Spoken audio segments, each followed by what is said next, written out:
Valendo! Olá, criancinhas do meu coração! Sim, mais uma semana passou, o Titio Agosto está na área again! Tudo bem com vocês? Sejam todos vocês, garotinhos marotos, muito bem-vindos. Se acomoda aí, senta, pega a pipoquinha, um guaranazinho diet e vem comigo. Titio Agosto, instrutor de mergulho, instrutor de especialidades. Vamos trocar uma ideia, né? Vamos conversar. Que para essa semana eu tô muito empolgado com o tema maroto que eu trouxe, hein? Então vamos lá? Sem mais delongas, sem mais frufrufrus, sem enrolação, hein? Então é isso aí, galera. Antes de começar o tema da semana, eu queria dizer para vocês o seguinte. Há um tempo aí passado, né, no episódio de número... Cadê que eu anotei aqui? Eu perco. 193, 193, eu abri um vídeo. Na verdade, eu fiz um vídeo para abrir um debate que eu aprendi muito com vocês, né, na troca que a gente teve, onde nesse vídeo, que eu vou linkar aqui no card aqui em cima, para quem quiser dar uma olhadinha depois, a gente abriu um debate, falava sobre recifes artificiais. É legal? Não é legal? Vale a pena? Não vale a pena? Ajuda em quê? Atrapalha em quê? Enfim, foi um debate muito bacana. Responderam biólogos, responderam os engenheiros, tiveram alguns ativistas que entraram em contato e gerou uma discussão saudável. E aí todo tópico que alguém falava alguma coisa a respeito disso, eu ia atrás, buscava, falava, meu, isso daqui é legal. Aí depois vinha um argumento que quebrava tudo aquilo, eu falei, pera, isso é legal, mas de repente não tão legal. E foi um debate, para mim, na minha opinião, pelo menos, foi um debate fantástico, que, de novo, eu aprendi muito com isso, tá? E essa semana, antes de eu entrar no tema da semana, eu só quero fazer um parênteses rapidinho com o seguinte. Recentemente, eu estou acompanhando como ouvinte, né, um curso sobre biologia. Biologia ficou feio, ai meu Deus do céu. Recentemente, eu estou acompanhando um curso como ouvinte, né, sobre biologia marinha. E aí tava falando das formações, do que não é, dos bichinhos da natureza, né, dos peixinhos, dos peixões, dos bêntons, dos néctons, das ondas, das zonas pelágias, abissais. E, enfim, estou esbanjando o vocabulário de biologia marota aqui, né? Mas, na verdade, o que me chamou a atenção para essa semana foi um tema que foi apresentado na sábado passado, onde esse tema falava sobre a pesca fantasma. Eu falei, cacetinhos, né? O que seria pesca fantasma? Se você não sabe, se acomoda e vem comigo, hein? Lembrei Goulart de Andrade agora, em direto do túnel do tempo. Enfim, e aí a professora lá, que é especialista nisso, em um determinado momento começou a falar sobre a pesca fantasma, explicou, mostrou alguns dados, coisa e tal e coisa, mas como era o objetivo principal do curso, né, a aula seguiu. Só que, sábado passado, né, eu fiquei com essa pulguinha atrás da orelha, eu falei, meu, eu quero saber mais sobre isso, quero fazer um vídeo sobre isso, porque eu acho que tem tudo a ver, não só como nós mergulhadores, mas tem a ver enquanto agente de sociedade, enquanto economia, enquanto desenvolvimento pessoal.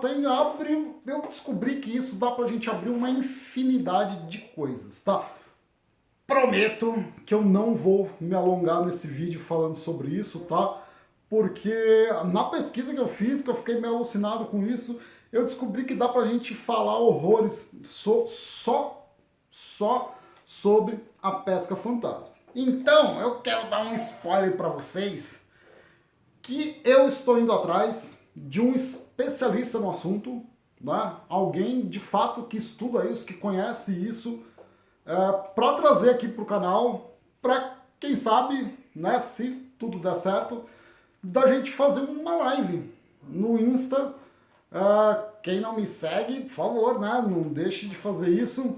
para a gente ter mais tempo para debater isso e de repente poder abranger uma quantidade maior de informação, ter uma troca mais direta com vocês que acompanham o canal, com vocês que gostam do tema, né? Enfim, e vamos que vamos.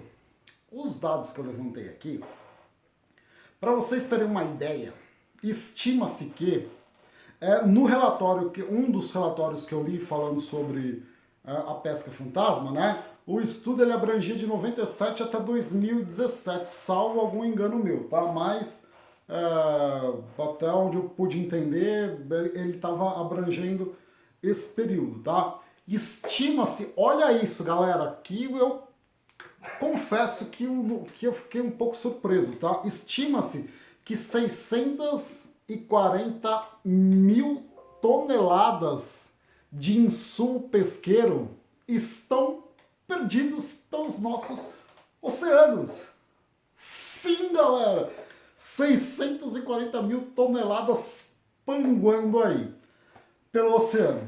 Até aí, vocês podem me perguntar, tá, Titio Magosto, eventualmente a pesca perde um ou outro equipamento, mas e aí, o que acontece? E aí, galera, o que acontece que é assim, que esses equipamentos de pesca comercial, ou ainda pesca mais artesanal, né, onde as pessoas fazem as coisas dentro da lei, dentro da legislação, fazem as coisas dentro das regras que tem que seguir com a sua redinha. Só que se esses equipamentos ficarem à deriva nos rios, oceanos, né, lagos, afins, estou pensando aqui o que seria afins além de rios, lagos, oceanos. Enfim, o fato é que esse equipamento de pesca perdido, ele simplesmente não é inutilizado. Ele continua funcionando, ele continua ativo, ele continua pescando os organismos que tem nesses meios, né? Só que pro resto da vida da rede. Agora imagina quanto tempo que eventualmente um material feito de plástico, uma rede feita de nylon, quanto tempo que isso não vai ficar vagando nos oceanos, né? Nos rios e afins, e continua pescando. Só que, só por isso já seria péssimo, mas o pior ainda que a gente pode verificar é assim, que os animais que são pescados por essas redes, eles não são recuperados, eles não são aproveitados, eles simplesmente vão morrer e não vão ter a possibilidade de se defender quanto a isso, né? Por exemplo, na pesquisa que eu vi aqui, não sei se eu vou ser leviano agora ou não, mas eu arrisco a dizer que o menor dos problemas que isso acarreta é quando os animais morrem. Porque morre, pelo menos não sofre, a coisa vai. Mas o pior e o mais agravante são os animais que não morrem, que são mutilados por essas redes fantasmas, né? Tem outros tantos objetos que são descartados no mar que a gente já está cansado de ver em vídeo, em foto publicitária, de ativismo, como por exemplo aquelas alças de cerveja dos packzinhos, né, de 6 ou refrigerante que seja, que ficam enroscados no corpo das tartarugas, de canudinho plástico que entram no nariz das tartarugas, enfim, e outras tantas espécies, né? Isso, na verdade, é a pontinha do iceberg. Eu nem vou entrar na questão da ilha de lixo que está vagando ali pelo Pacífico já há anos. A última notícia que eu tive sobre isso daí, que já fazem muitos anos, é que já estava do tamanho do estado de Minas. Imagina o estado de Minas Gerais boiando à deriva no Oceano Pacífico. Olha que bacana, hein? De lixo, detalhe, tá? E o pior de tudo, não vou me alongar nisso, tá? E o pior de tudo, lixo do mundo inteiro. Todos os idiomas existentes e ativos no planeta, você vai encontrar lixo de produtos de lá, tá bom? Enfim, voltando aqui ao tema, para não me perder muito, tá? E eu quero de verdade muito ter a possibilidade de encontrar um especialista para a gente conseguir fazer essa live virar realidade e da gente poder ter a oportunidade de discutir mais sobre isso, né? Então, além disso, perde esse material de pesca abandonado ou por esquecimento, ou por acidente, ou seja lá por que razão que ele foi para a água, ele continua ativo fazendo as pescas, né? Como eu falei, matando os animais, mutilando os animais, torturando esses animais. Mas tio Agosto, tortura não é um tema muito pesado? Não, não é muito pesado, porque imagina, por exemplo, os grandes mamíferos, como as baleias jubartes, por exemplo, onde que tem uma grande incidência disso, no nosso Nordeste brasileiro, ali na região de Abrolhos, próximo aí à Bahia, enfim, onde esses animais vêm para nossa costa, que eu já tive o prazer, que eu não consigo descrever para vocês, de ver esses animais ao vivo e a cores pertinho, um braço de distância, no seu habitat natural. Só de eu lembrar desses momentos já é uma sensação indescritível. Agora, imagina a situação de um animal desse morrer estressado, morrer de cansaço, morrer afogado, porque simplesmente eles estão arrastando uma rede enorme que eles brigam tanto com isso, se esforçam tanto para se livrar disso, e cada vez que eles tentam se desvencilhar, acabam se enrolando mais, se prejudicando mais, e muitas vezes levam a óbito desses animais. Tá? A gente sabe que algumas espécies, por exemplo, que já são ameaçadas de extinção, né? Por nossa culpa, tem essa situação agravada em função de uma irresponsabilidade maior ainda nossa. Que isso é o que mais dói no coração, né? Eu, como sou instrutor de mergulho, que eu passo muito tempo mergulhando no mar, vou ser muito sincero com vocês, pouquíssimas vezes eu tive a oportunidade de fazer mergulhos em água doce, mas esse problema da pesca fantasma, ele não se limita só à nossa costa oceânica, né? Seja nas áreas continentais, ali que é a terra de ninguém, que aí a situação é muito pior, né? Mas eu vou trazer um exemplo rapidinho aqui, para tentar não me alongar muito. Acredito eu que a maioria saiba, ou pelo menos é de conhecimento público, que a gente tem problema de algumas espécies do rio Amazonas ali, como o boto cor-de-rosa e os tucuxis, mais conhecido como, eu não sabia, tá? Eu tive que pesquisar isso também. Os tucuxis que também são conhecidos como os botos preto. Eu vou fazer um parênteses aqui, já que eu não sou biólogo e eu tenho uma liberdade poética para falar as barbaridades que eu falo aqui no canal. Eu vou chamar de golfinho de água doce, tá? Eu vou ser apedrejado pelos biólogos. Ai, meu Deus, não façam isso que tinha gosto.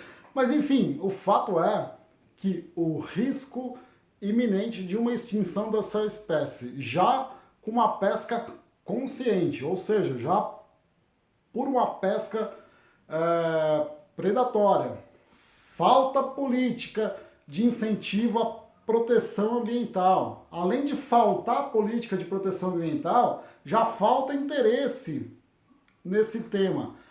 Além de faltar interesse, a fiscalização que a gente tem, como a maioria das coisas, já é falha, né?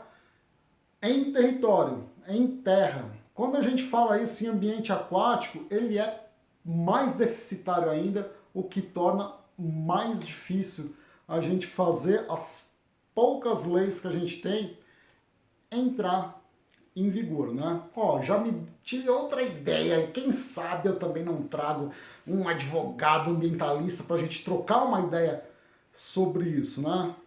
Tá vendo? A minha cabeça não para, conforme eu vou falando isso, mais coisas vêm vindo. E, enfim, e aí eu vou abrindo demais o leque, eu me perco às vezes. Muito bem. Por si só, pelo fato dessa rede fantasma, né, dessa pesca fantasma, como é o tema da semana, já ser muito grave com a questão de continuar pescando, continuar depredando o meio por onde ela passa, né? Detalhe, tá, galera?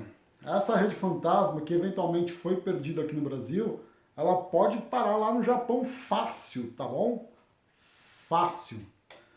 Além disso, por si só, né, só pela pesca já seria terrível. Uma das coisas que vale a pena a gente chamar, trazer para a luz, chamar a atenção sobre, é que esse tipo de equipamento, essas redes fantasmas, né, além disso, ela propicia a migração de espécies predadoras de uma região para outra. Eu vou trazer aqui um exemplo muito prático que a gente tem na nossa realidade, eu que moro aqui em São Paulo, né, na nossa região sudeste aqui, como, por exemplo, a invasão do coral-sol. A gente tem registro de pelo menos 2 canais principais dessa migração do coral-sol lá da Ásia, se eu não estiver enganado, tá? Aqui para o nosso litoral, Ásia e Oceania. Eu vou ficar devendo a informação agora para vocês. Que elas vieram parar aqui no na nossa costa, basicamente por 2 canais. São as águas de lastro dos petroleiros, né, que fazem essa travessia aí, intercontinental. Tô falando bonito, hein? E presa nessas redes fantasmas. O coral, por algum motivo, se instala nessas redes, ou de repente a rede passa e leva um pedaço desse coral, fica viajando o mundo inteiro, em algum momento que ele acha uma condição propícia, específica, ou tem a oportunidade de se instalar em algum lugar, eles não perdem tempo. E no nosso caso, aqui no Brasil, na nossa costa aqui do Sudeste, quando isso aconteceu, tá mudando completamente o perfil do fundo, tá bom? Galera, hoje o tema da semana é só para botar uma luz sobre o tema, botar uma luz sobre o assunto. Eu gostaria de verdade muito ter a oportunidade de debater isso com vocês, me mandando e-mail, comentando vídeo, trocando uma ideia. E de novo, tô me mexendo aqui para ir atrás de um especialista sobre o assunto para a gente fazer uma live e trocar uma ideia com um pouco mais de tempo, tá bom? Espero que vocês tenham gostado. Tá com curiosidade sobre o tema? Dá um Google lá que eu já achei bastante coisa legal pra gente debater, tá bom? Recadinho da semana é esse, um beijo grande, um abraço apertadinho pra todos vocês e vamos que vamos, semana que vem tem mais!